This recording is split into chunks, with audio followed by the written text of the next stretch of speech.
Chapter 122 वादा याद है ना। अगली सुबह राजवंश पैलेस। सूरज की हल्की किरणें पूरे महल में फैल चुकी थीं। पार्थ तैयार होकर नीचे नाश्ते की टेबल पर बैठा था। आज उसने नेवी ब्लू शर्ट और ब्लैक ट्राउजर पहना हुआ था। रूही भी हल्के पीले रंग के सूट में नीचे आई। खुले बाल, मांग में हल्का सा सिंदूर, गले में मंगलसूत्र और चेहरे पर वही मासूम मुस्कान। जैसे ही उसने पार्थ को देखा, सीधे उसके पास आ गई। गुड मॉर्निंग, पार्थ ने हल्की मुस्कान के साथ कहा। गुड मॉर्निंग मिसेस राजवंश। रूही हंस पड़ी। फिर अचानक उसने अपनी दोनों बाहें बांध लीं और बोली, मुझे आपसे शिकायत है। पार्थ ने भौं उठाई। क्या? रूही ने मासूमियत से कहा, कल रात आपने कहा था कि मुझे गोलगप्पे खिलाने ले जाओगे। अब चलिए। पार्थ मुस्कुरा दिया। अभी? हाँ, अभी। लेकिन मुझे ऑफिस। रूही ने तुरंत बीच में कहा, ऑफिस बाद में, पहले वादा। पूरा परिवार दोनों को देखने लगा। मीरा धीरे से हंसी। भाभी ने तो बॉस को फंसा लिया। आर्यवीर भी मुस्कुराने लगा। राजमाता ने कहा, पार्थ, पत्नी से किया वादा सबसे पहले पूरा किया जाता है। पार्थ ने एक लंबी सांस ली।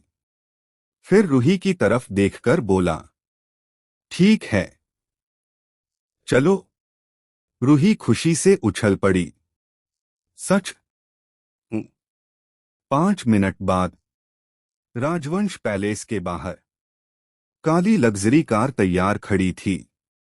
कबीर ड्राइविंग सीट की तरफ बढ़ा, लेकिन पार्थ ने उसे रोक दिया।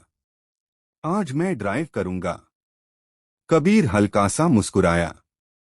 जी बॉस। मीरा तुरंत बोली, चीफ साहब, तो हम भी साथ चल रहे हैं। कबीर ने उसकी तरफ देखा।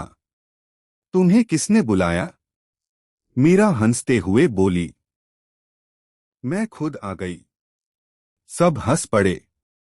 रूही जल्दी से आगे वाली सीट पर जाकर बैठ गई। पार्थ भी ड्राइविंग सीट पर बैठा। उसने इंजन स्टार्ट किया। रूही मुस्कुराते हुए बोली, देखा, मैंने कहा था ना, आप अपना वादा नहीं तोड़ेंगे।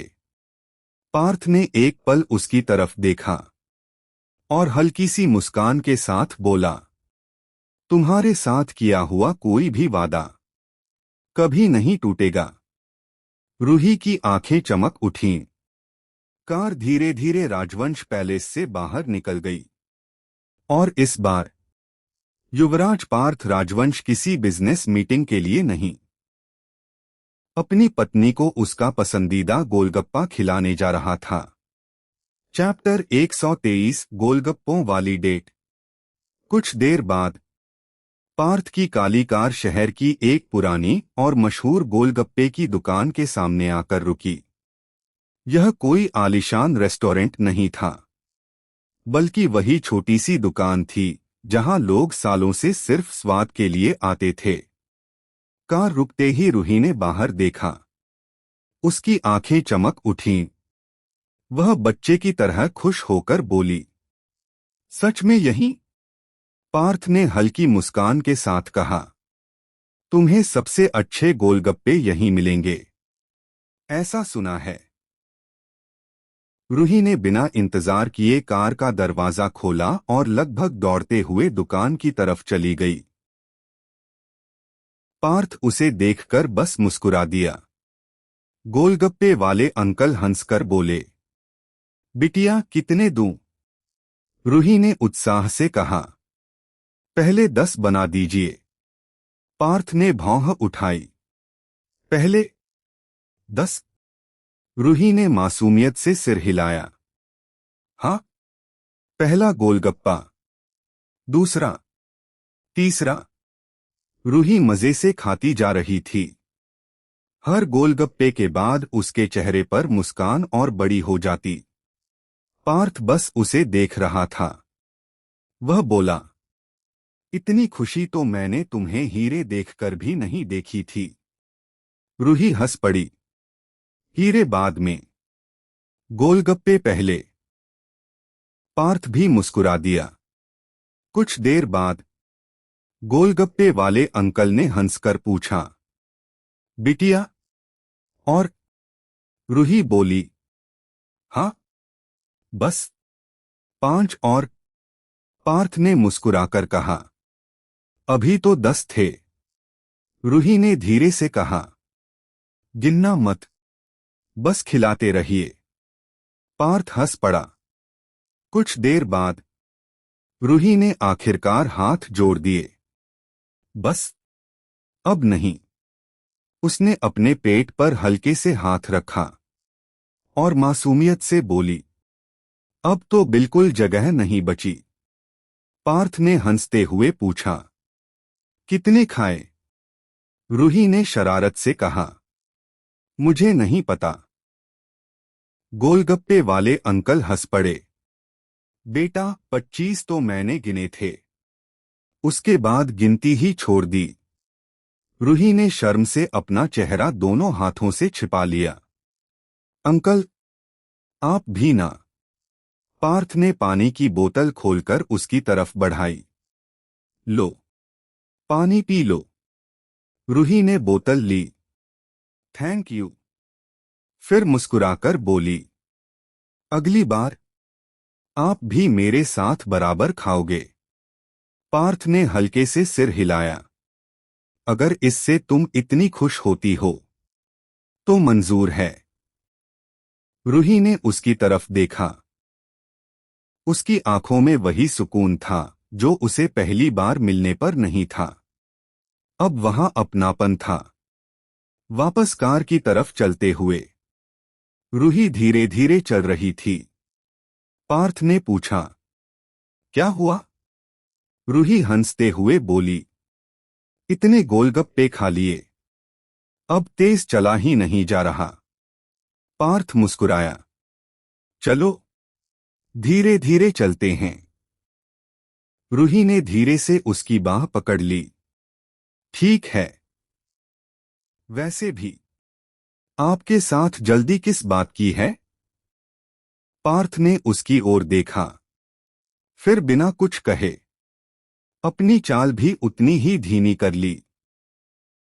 दोनों साथ साथ कार की ओर बढ़ते रहे और उनकी मुस्कुराहट देखकर ऐसा लग रहा था कि यह छोटी सी गोलगप्पों वाली डेट भी उनकी सबसे प्यारी यादों में शामिल होने वाली है। चैप्टर 124 रूही की नई फरमाइशें। अगले कुछ दिन राजवंश पैलेस। शादी के बाद धीरे धीरे सब अपनी दिनचर्या में लौटने लगे। लेकिन पार्थ ने एक नई बात नोटिस की। रूही को बाहर का चटपटा खाना बहुत पसंद था। एक शाम पार्थ ऑफिस से घर लौटा। जैसे ही वह अंदर आया, रूही दौड़ती हुई उसके पास आई। पार्थ। पार्थ मुस्कुराया। रूही ने दोनों हाथ पीछे कर लिए। आज मुझे छोले भटूरे खाने हैं। पार्थ ने उसे देखा। कल गोलगप्पे और आज छोले भटूरे। रूही ने मासूमियत से सिर हिला दिया। बहुत मन कर रहा है। पार्थ हल्का सा हंस पड़ा। चलो। रूही खुशी से उछल पड़ी। अगले दिन सुबह पार्थ कॉफी पी रहा था। रूही उसके पास आकर बैठ गई। आज समोसे। पार्थ ने कप नीचे रख दिया। फिर रूही मुस्कुराई। बस दो। मीरा वहीं बैठी थी। वह हंसते हुए बोली, भाभी, आपका मेन्यू तो रोज बदलता है। रूही ने हंसकर जवाब दिया, दिल भी तो रोज कुछ नया मांगता है। 2 दिन बाद पार्थ, आज कचौड़ी। अगले दिन, आज जलेबी। फिर, आज आलू टिक्की। आर्यवीर जोर से हंस पड़ा। भाभी, आप तो पूरा शहर चखकर ही मानोगी। रूही ने गर्व से कहा। बिल्कुल। शाम, पार्थ और रूही कार में बैठे थे। रूही फिर बोली, उधर जो दुकान है ना, वहां की दही भल्ले बहुत अच्छे हैं। पार्थ ने कार रोक दी, लेकिन इस बार उसने मुस्कुराते हुए कहा, मिसेस राजवंश, एक बात कहूं? जी। इतना भी ऑयली और बाहर का खाना ठीक नहीं है। कभी कभी ठीक है, लेकिन रोज नहीं। रूही ने होंठ फुला लिए। तो अब नहीं खिलाओगे? पार्थ ने उसके चेहरे की तरफ देखा और मुस्कुरा दिया। खिलाऊंगा, लेकिन एक शर्त पर। क्या? हफ्ते में सिर्फ एक दिन बाहर का खाना, बाकी दिन घर का खाना। रूही ने तुरंत सिर हिलाया।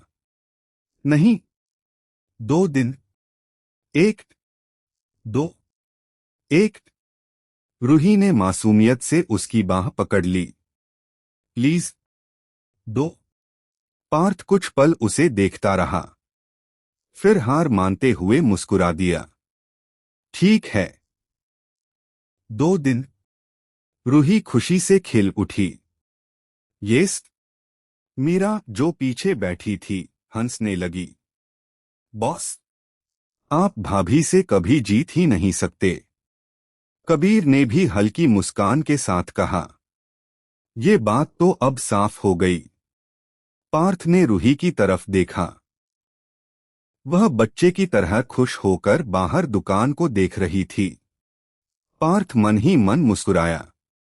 अगर इसकी मुस्कान की वजह ये छोटी छोटी फरमाइशें हैं, तो इन्हें पूरा करना मुश्किल नहीं। कार धीरे धीरे दही भल्ले की दुकान की तरफ बढ़ गई, और रूही के चेहरे की चमक देखकर पार्थ को भी अनजानी सी खुशी महसूस होने लगी। चैप्टर 125 बस एक कौर। शाम, शहर की मशहूर चाट वाली दुकान। पार्थ, रूही, कबीर और मीरा एक टेबल पर बैठे थे। टेबल पर समोसे, दही भल्ले, आलू टिक्की और पापड़ी चाट रखी हुई थी। रूही तो सब देखकर ही खुश हो गई। वाह, आज तो मजा आ जाएगा। पार्थ ने सिर्फ एक कप ब्लैक कॉफी मंगवाई। रूही ने तुरंत पूछा, बस कॉफी? पार्थ ने सिर हिलाया। मुझे ये सब ज्यादा पसंद नहीं है। रूही ने मुंह फुला लिया। एक बार चखकर तो देखिए। नहीं, बस एक और। रूही, प्लीज। मीरा और कबीर दोनों मुस्कुरा रहे थे। मीरा धीरे से बोली, बॉस, अब बच नहीं सकते। रूही ने चम्मच में थोड़ा सा दही भल्ला लिया और पार्थ की तरफ बढ़ाया।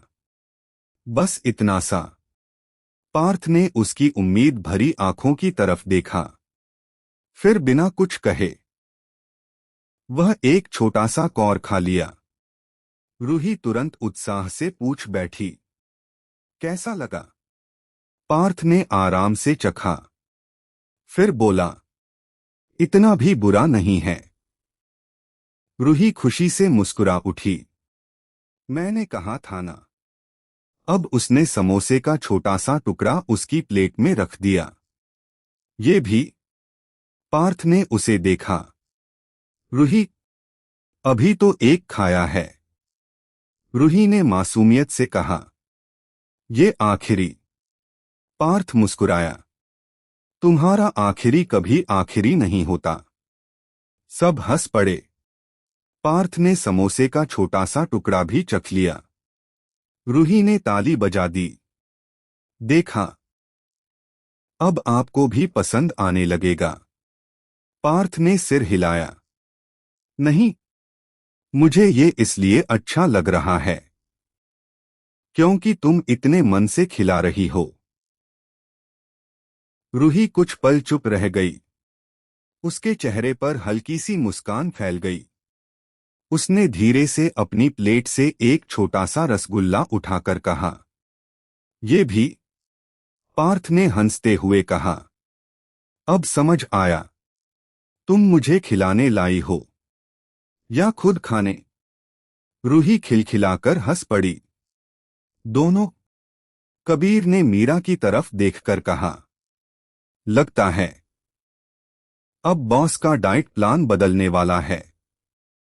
मीरा तुरंत बोली, नहीं चीफ साहब, डाइट नहीं, प्यार का असर है।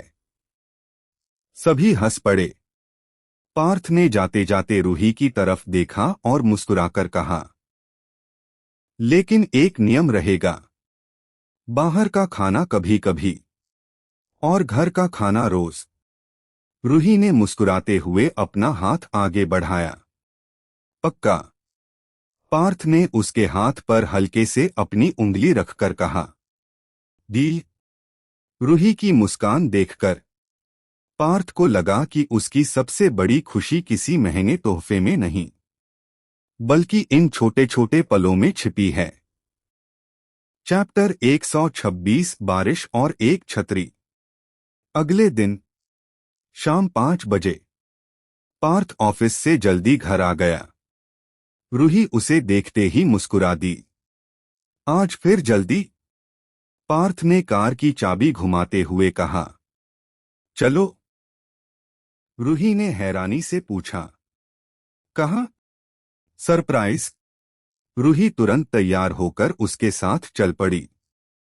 कुछ देर बाद दोनों शहर के एक बड़े झील किनारे बने खूबसूरत प्रोमेनेड पर पहुंचे। सूरज ढल रहा था। हल्की ठंडी हवा चल रही थी। दोनों आराम से साथ साथ टहलने लगे। रूही कभी झील को देखती, कभी पार्थ को। अचानक बारिश की छोटी छोटी बूंदें गिरने लगीं। रूही ने आसमान की तरफ देखकर कहा, अरे बारिश! लोग इधर उधर भागने लगे। पार्थ ने कार से एक बड़ी काली छतरी निकाली।